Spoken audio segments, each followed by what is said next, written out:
Kia ora. Hi, Anthony. Thanks for speaking with me today. And if you would like to just introduce yourself and a little bit about your background, that would be fantastic.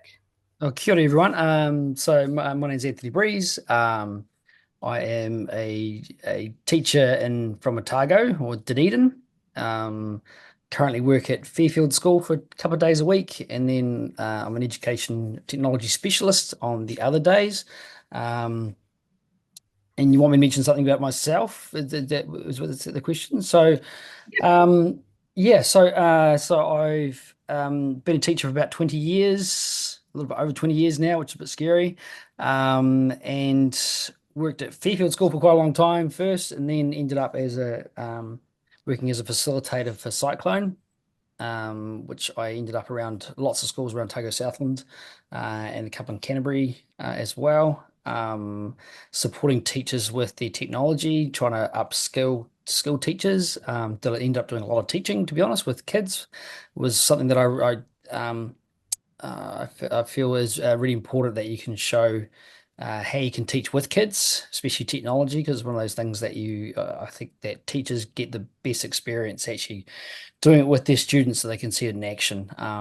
So yeah, so I'm a musician. I'm sitting in my studio here. See, studio. Yeah. Yeah. It's quite flash. Yeah. So I got my studio here. I play lots of music. Been playing guitar since I was 10. And played with lots of different people. Got a wee band going at the moment. And I also get to record with things as well with people with different bands and groups. And Yeah, and teaching at Fairfield School, teaching music there for 2 days a week as well. So get to do Cool. lots of different things. I love the creative space. Yeah. Yeah. So you popped up on the radar for me through your business Muesograph. Yes, that's correct. Can Yep. you explain to us how that works? Muesograph came about. My wife is an historian. She works for Heritage New Zealand, and was the archivist of Dunedin. Some people call her the Loo Lady. I don't know if you've ever heard that, but she did her thesis on Dunedin toilets. So it came about, and she gets asked things all over the place. But it was a connection through her that led me to Michael Finlay, who was a museum curator, and he asked me to do some support him with some work at Lance Castle. So ended up doing some touchscreen technology with him, which was really fun, and put together some history of the history of the Barkers family, which was really interesting work. So I ended up in that space, and so we ended up carrying on and creating a business called Muesograph, and ended up doing some different work around the place, on top of teaching and doing other stuff as well. And then he passed away, unfortunately. Loveliest guy. He passed away, um, so it was a bit of a bit gutting to kind of lose your business partner in that respect. But I ended up carrying it on, um, and we did it on a sort of kind of a part-time basis, along with my facilitation. So ended up putting different museum exhibitions in different places.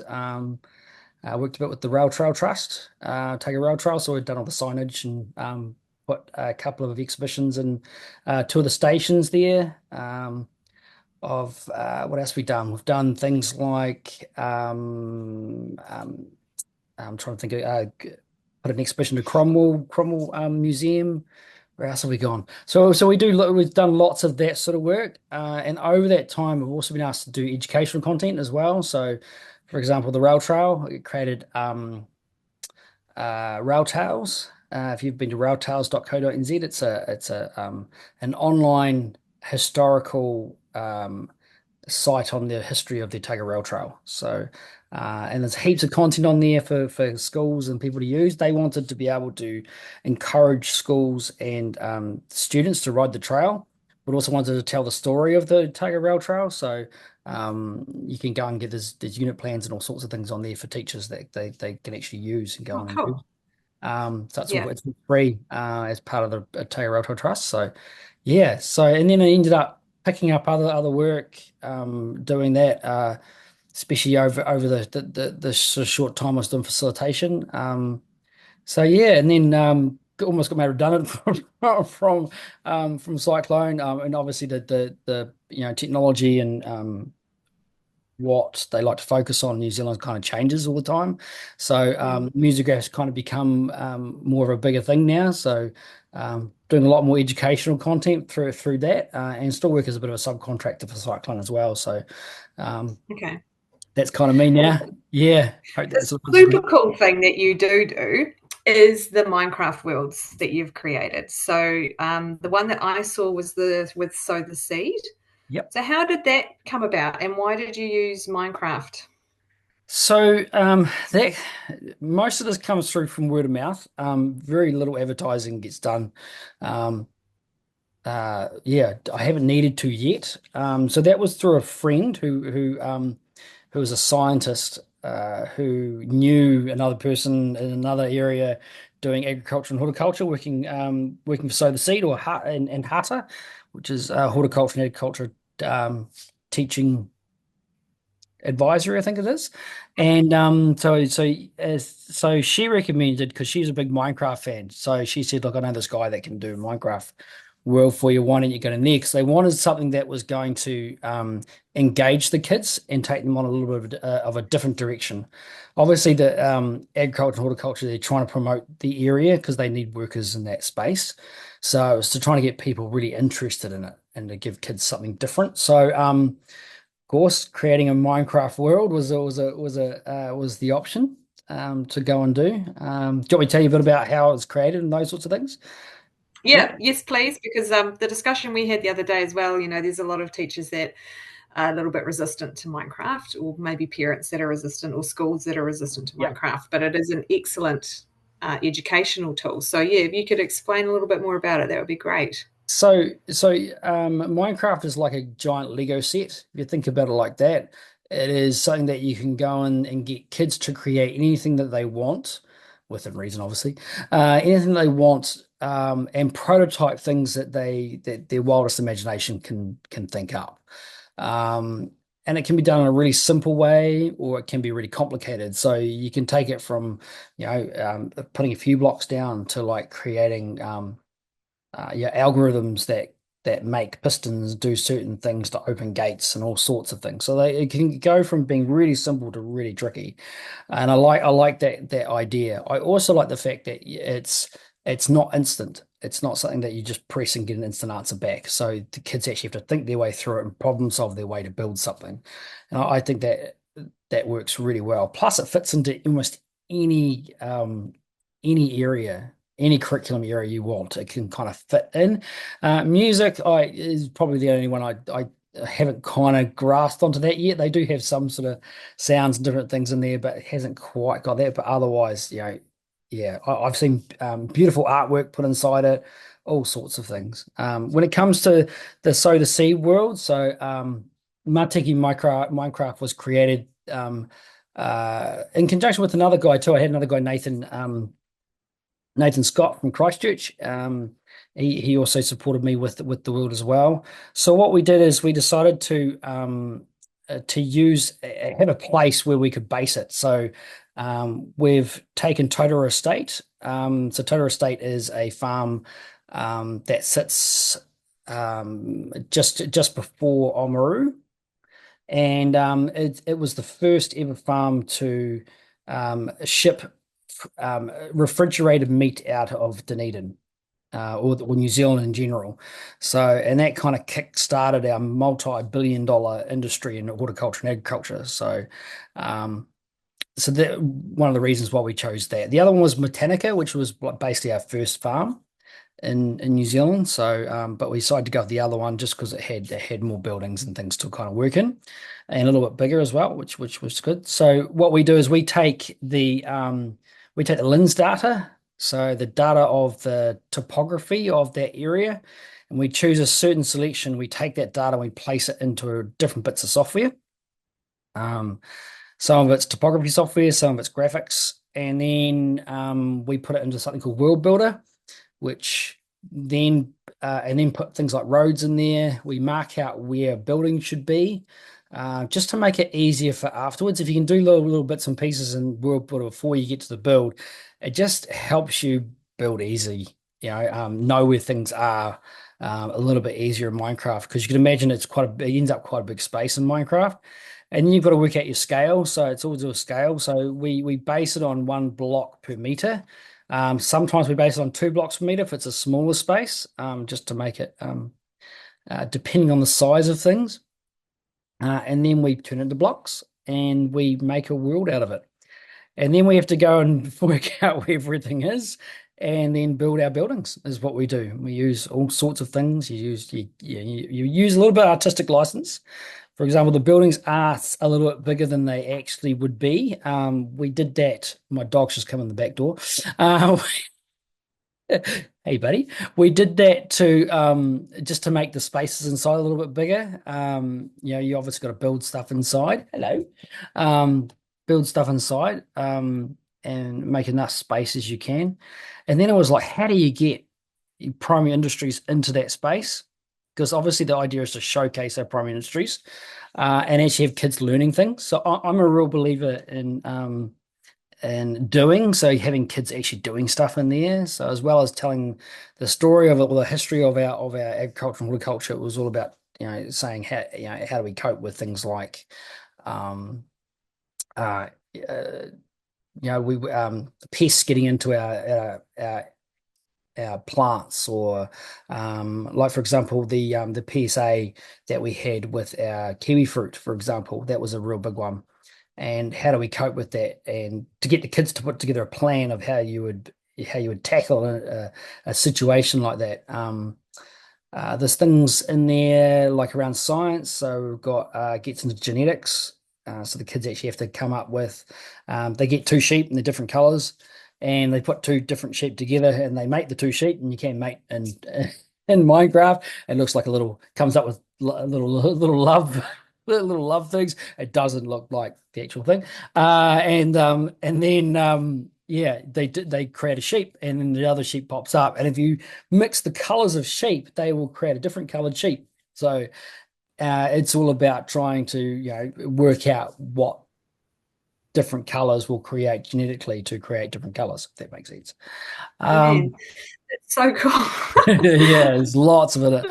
The ultimate is that the kids then have so there's there was split different bits into colors, so that you can split your class into groups. And the idea is that each group will go and create their own little farmlet, and there's little teleports inside the world that'll take them to their space, and then they go and build their farm according to what they've learnt in the world, if that makes sense. So the whole idea is they do their research, and then they create their own farm. Yeah, But there's a lot more in it. There's a whole lot of challenges that they can yeah, do, which is under the ground, and you go and work out your challenge, and then you go away, and you can either do that inside Minecraft, you can do it outside Minecraft. At the end of the day, it's a place just to for kids to enjoy themselves and to create things. But you can, as I say, you can take the ideas and then take them outside of that space as well. So yeah. It's it's so cool. Like, I love how complex it is and everything that you've thought of with regards to the topic that you're using. Um, and I do know from my own experience of using Minecraft, which is pretty limited, but working with the kids and they put me in a hole and I couldn't get out. yeah. Like, what would be some of your top tips for teachers if they are using Minecraft? Like, I know, for example, my one would be the teacher creates the world Mm. and change it so that they can't run around destroying each other's stuff, because that was another fun thing to do with my class, was destroy everybody's buildings. What Yes. would your top tips be for a teacher that would like to use Minecraft to teach with? Yeah. The first time, if you're using it for the first time in your class, let them destroy stuff, is the first thing Yeah. I'll say. Let them have a go with that. It gets it out of their system a little bit. Um, that's the first thing I change, because they want to do that. Yeah. The other thing is even if you're afraid of it, don't stop letting the kids use it, because it's a great tool. If you think about, we initially we had pen and paper, and then we created posters, and then we've gone to Google Slides, and we're using Google Slides or PowerPoint and creating almost posters on slides. Well, Minecraft's like that next step again. Really, it's another place where you can showcase things. I've been using video, or Minecraft's another place where you can showcase those things. and it can take you a little bit more because the kids have got far more scope with creativity. So don't, yeah, give it a real good go. The biggest thing I can say is make sure you set really, really good guidelines about, one, what you want to achieve. So what do you want to get out of it? What do you want the kids to get out of it? Is it about finding information? So you go around and you get the kids to take photographs, and use a book and quill so they can make a little booklet on all the things that they find out and then send it to you. If that's what you want them to create. Do you want them to create a farm with all the elements of what they've learnt? Have they got drainage? Have they got irrigation? All those sorts of things. And then get them to photograph it or video it and then send it to you. So they've got really clear expectations and say you want it done by the end of the session. Otherwise, they'll just go around and walk around. Mm. If you have a kid that's really into blowing stuff up, put them in their own world by themselves. Don't let them join the world with everyone else because they'll just destroy it for you and they'll destroy it for everybody else. And so Yeah. it's just like the classroom. You don't go up and pick up someone's work and rip it up and throw it in the bin. So if you just go and Mm. destroy someone else's work, that's the same thing. It's just in a digital way.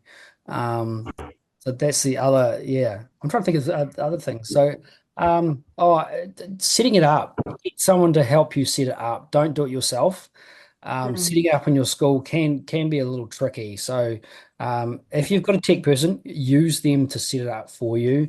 Minecraft is free for all schools in New Zealand. It's part of the Microsoft agreement, so they can use it. If you're a Microsoft school, it's actually really super easy. You most likely just needs to be turned on. If you're a Google Mm. school, that's a bit trickier. Still Can fine. be done though, You're done. because my school's Uh, Google. yes, yes. All the schools I've basically worked in have mostly been Google, so we're very Google oriented down in Dunedin. Um, my suggestion would be to get someone to set that up and see if you can get single sign-on. So it means you're using the Google environment or Google sign-in to sign into a Microsoft environment, which means then you're not signing into both, or you don't have to have two different types of logins. Mm. Yeah. Um, that's what I really recommend. Otherwise, it can become difficult. Yeah, it just becomes tricky. Um, Mm. the other one would be, now what happens with students and Chromebooks? Every time a student logs into a Chromebook, it obviously doubles. Like it puts another profile and another profile, another profile, another profile. So if you've got multiple profiles on a device, it will fill up, and the kids won't be able to download the Minecraft world or Minecraft in general, because that sits in its hard drive, and they don't have very big hard drives. So if that's the case, and you've got just get them wiped and start again, or you can do what they call power wash, or you can actually go in and you can just wipe off some of the profiles, and that will allow you to get in. Um, I advise schools to see if you can allocate students. So if you've got like 10 Chromebooks in a group of 30 kids, allocate 3 kids to one Chromebook so that they're going back to Yeah. the same Chromebook each time. Um, that's for That's some good advice, actually. Yeah. Yeah. It just makes and otherwise they'll fill up really fast and you'll just get frustrated with it. Um, Yeah. there's lots of little tips and tricks like running it in your class, like making sure that you're up to date because the Chromebooks be up to date and your one might not be, so they won't be able to join each Yeah. other. Yeah. I know one thing I found was asking once it was all set up on computers, was asking one of the students to set up the world, and they're Yes. just so proud of themselves to set the world up, and they Yeah. put the parameters around it, Yeah. with what I want. But that sort of to a kind of tainery type situation is really cool. And Yeah. I don't think I've actually met maybe one kid in the years that I've been teaching using Minecraft that didn't like it. But Yeah. pretty much everyone, even if they're not Minecrafters, still Yes. love it because it's just so different. It's so different. Yeah. Yeah, It's very really cool teaching engaging. tool. The other recommendation is don't use it as a Friday afternoon activity. Yeah. It's a great tool to use in your class. Like you can use it for maths. It done some great activities with maths. Number arrays are great to use in it. If you think about a wall, it's you might go 4 up, 5 across. There's your wall. There's 4 times 5. So Yeah. you can really set those little parameters up to sort of say you need to use these times tables within your, make these number arrays inside Minecraft. Yeah, Fractions, really good one. So you can really bring those things that you would do normally in class and get them to create with using, um, using Minecraft, yeah. using math. It's Yeah, normalizing it as part of a normal teaching tool as opposed to a rainy afternoon treat yeah, game, because it is a game, but it's an educational tool. So yeah, it's yes. kind of changing the wording behind it. Okay, well, that's awesome. Thank you so much for your time. I could Sure. talk to you on a whole other one of these about Minecraft, which we might have to do. Yeah, yeah, yeah. It's all good. Yeah, yeah. That's fascinating, and we will be sending this out to our people, and we can put the links to Sow the Seed as well, and Muesograph, Fantastic. and I'm sure people can get hold of you. Yeah, absolutely. Fantastic. Thank you for listening. Yeah. Thank you. That's great.